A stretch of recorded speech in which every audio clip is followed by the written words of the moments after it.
Jana maninjuzi tumesikia pale Mombasa kinara wa chama ya ODM Senator Oburu amejitokeza akasema chama cha ODM inataka kiti ya naibu wa rais come 2027. Sisi tunataka kuambia namna hii tukiwa hapa katika ikona ya mlima.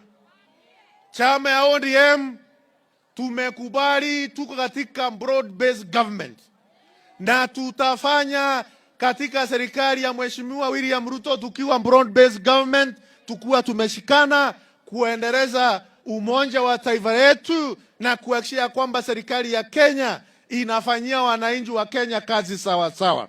Lakini Mheshimiwa Profesa Kithure Kindiki, huyo ndiye naibu wa rais wa Jamhuri ya Kenya kwa sasa.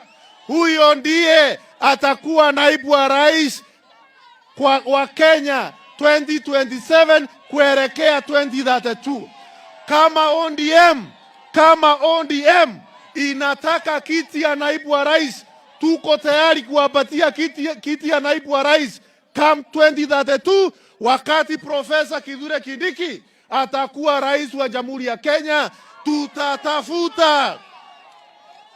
Tutatafuta mmoja wao wa chama cha ODM akuwe naibu wa rais 2032. Lakini kwa sasa kiti ya naibu wa rais, it is not vacant. 2027 kiti ya naibu wa rais itakuwa na kijana wetu Profesa Kithure Kindiki.